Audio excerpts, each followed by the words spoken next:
Chers élèves, aujourd'hui j'ai un grand plaisir pour vous inviter à faire une leçon de production écrite à travers laquelle nous allons effectuer nos tâches. La première tâche, c'est une révision concernant le récit policier. La deuxième tâche, c'est une activité pratique de rédaction écrite. Chers élèves, je dois vous informer que nous allons travailler sur un récit policier que je vais prendre comme un modèle.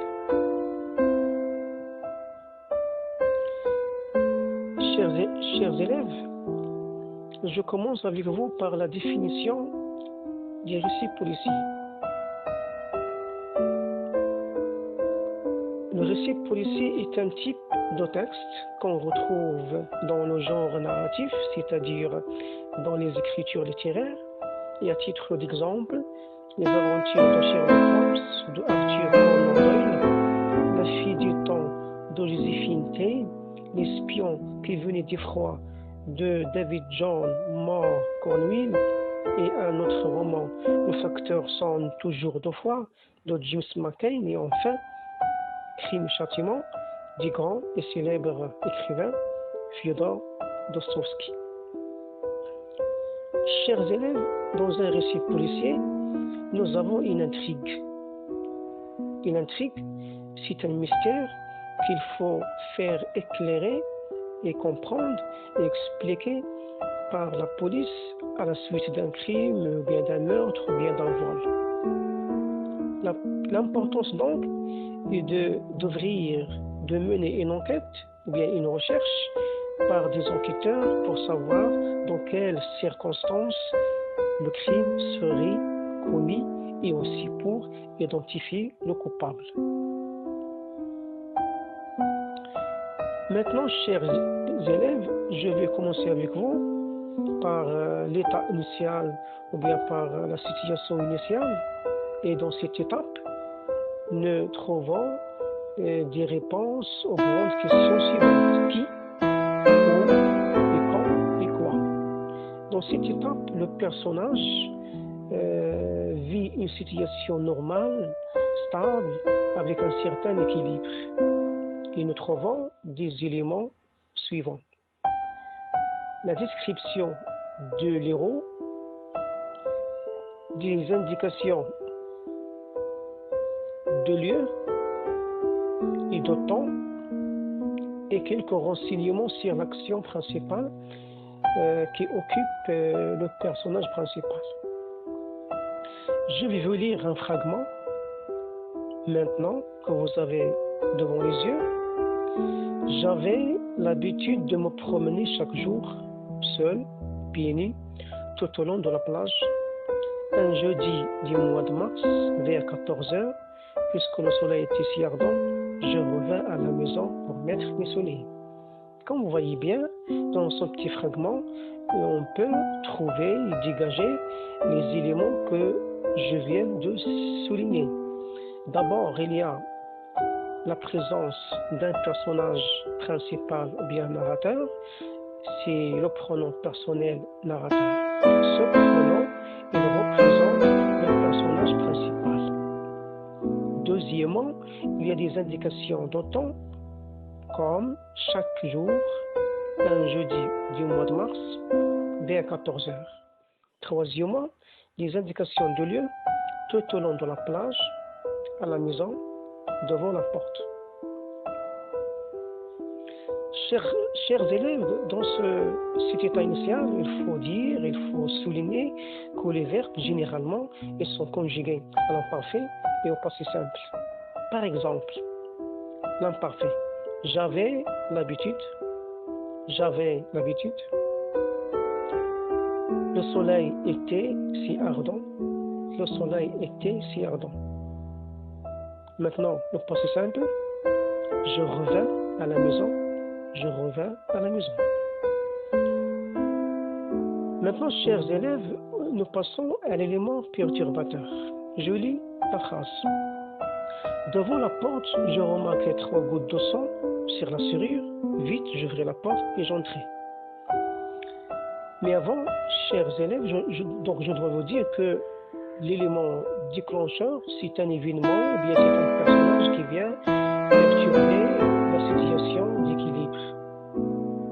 Et alors là, nous trouvons la quête et la recherche menée et faite par le personnage qui cherche à trouver une situation d'équilibre ou bien qui cherchait à des réponses,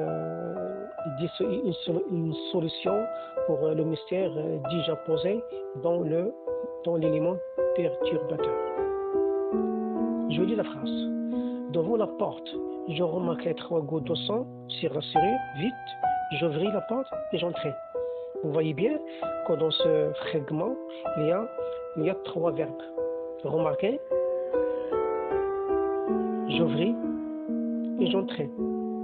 Alors il faut dire que aussi il y a le même personnage, et ce personnage, donc il va un jour en rentrant chez lui et après une promenade, il va remarquer un événement bizarre et étrange. Et cet événement, c'est qu'il a remarqué quelques gouttes de sang sur la serrure de sa porte. Alors cet événement, il va marquer une coupure ou bien une rupture par rapport à cette situation stable que nous avons soulignée dans l'étape initiale. C'est là la différence.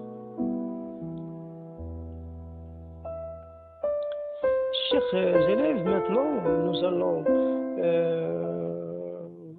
prendre le tableau suivant et relever les indices de l'état initial. Vous avez un tableau avec 4 colonnes, le temps, avec comme indication un jeudi 10 mois mars vers 14h, le lieu, devant la porte de la maison, le personnage, je, le narrateur, l'énigme, 3 gouttes de sang sur la serrure et la mort de la servante dans la cuisine. Chers élèves, maintenant, l'on passe aux péripéties. Les péripéties, donc ça, il représente une étape avec des actions, des événements, des aventures qui permettent aux personnages de poursuivre leur quête. Alors, le déroulement aussi des péripéties, il peut comprendre les pensées, les paroles, les actions des personnages et leurs réactions et leurs sentiments aussi. Alors, aussi comprend leurs efforts pour résoudre le problème. Alors, dans les péripéties, c'est le moment du nœud, le moment de la crise pour tous les personnages qui vont essayer de démêler les fils de cette histoire un peu mystérieuse à laquelle il faut trouver une réponse immédiate. Dans cette étape qui s'appelle les péripéties, tous les verbes sont conjugués au passé simple. Je vous donne des exemples. Je pénétrais, je vis, j'appelais, je ordonna, j'accompagnais, montra, m'appela, interrogea, avoua. Donc ces verbes sont au passé simple. Et je dois vous rappeler que le passé simple, c'est un temps qui marque la rapidité, la brièveté, la succession des actions et l'enchaînement des opérations. Et c'est un temps aussi qui aide à la progression de l'histoire et crée le suspense et crée donc cette passion de terminer la lecture chez les lecteurs. Je lis le fragment. Je pénétrais dans la maison lorsque je vis ma servante morte dans la cuisine. Une fourchette à sa main, mon cœur battit fortement. Je pris mon téléphone et j'appelai la gendarmerie. Après presque 35 minutes, le commissaire Edgar ordonna au médecin légiste d'examiner le cadavre. Aucune trace de sang ne fut remarquée. J'accompagnai le policier à la porte pour lui montrer les 3 taches sur la serrure. Il me dit: il ne s'agit donc pas d'un suicide. L'analyse du sang montra sa catégorie AB+, ma servante avait O+. Une personne donc fut derrière ce crime.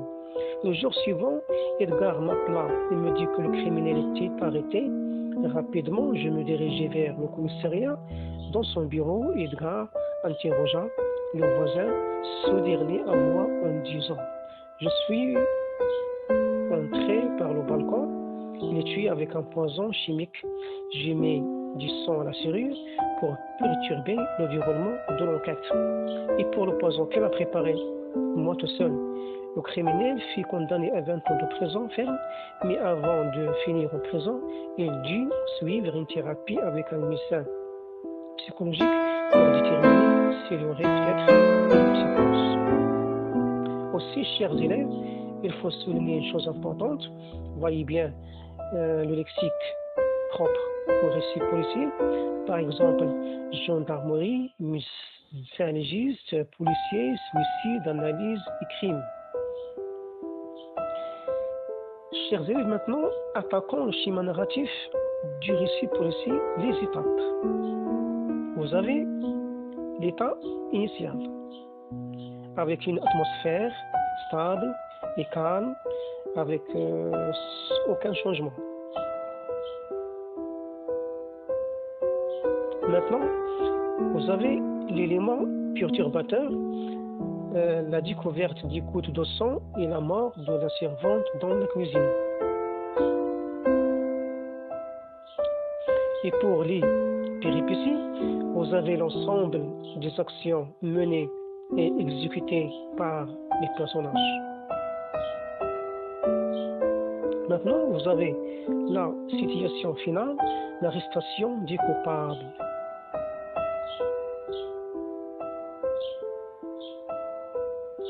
Et enfin, vous avez la chute, la condamnation du coupable et sa mise à une thérapie psychologique. Maintenant, chers élèves, quelles sont les fonctions des péripéties? Premièrement, il faut dire que les péripéties sont exprimées par des verbes d'action. Et que ces verbes sont conjugués au passé simple.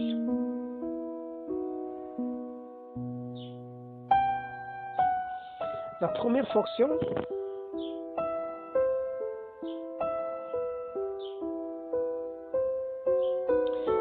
tienne le lecteur en haleine.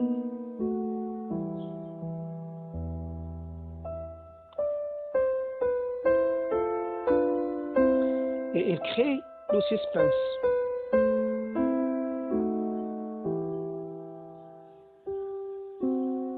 Deuxième fonction,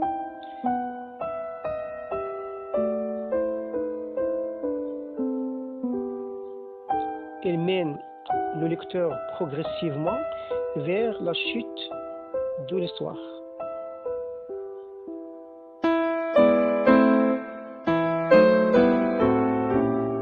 Il crée un état de soulagement chez le lecteur.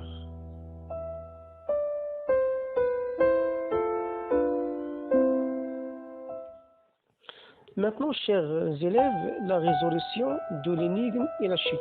Vous avez l'arrestation du criminel. Vous avez son interrogation par le commissaire et son aveu. Et vous avez la chute. Et la chute en deux niveaux. Premier niveau, le coupable est condamné à 20 ans de prison ferme et il est soumis à une thérapie psychologique. Application. Chers élèves, maintenant je vous invite à imaginer des péripéties pour ce début de récit en respectant les principes propres à son genre d'écriture. S'il vous plaît, n'oubliez pas de donner un titre à votre histoire. Voici le sujet. Un meurtre au collège Pierre Fauché le 15 juillet 2016. Le corps de Madame Savard est découvert dans un laboratoire de physique. Une lettre à la main. Quelques minutes après, la police arrive, examine la scène et saisit la lettre pour lire le message qui est écrit. S'agit-il d'un crime ou d'un suicide? Les consignes à suivre. Il faut imaginer des complications pour développer le récit et varier les moyens pour exprimer la cause et la conséquence.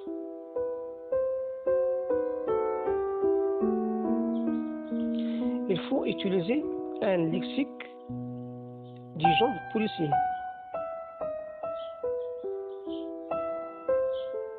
Il faut insérer la description et la narration.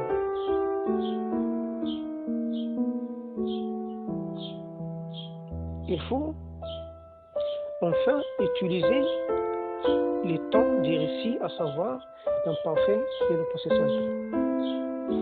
Chers élèves, à la fin de cette modeste leçon, je vous remercie pour votre attention et bonne chance et à la prochaine.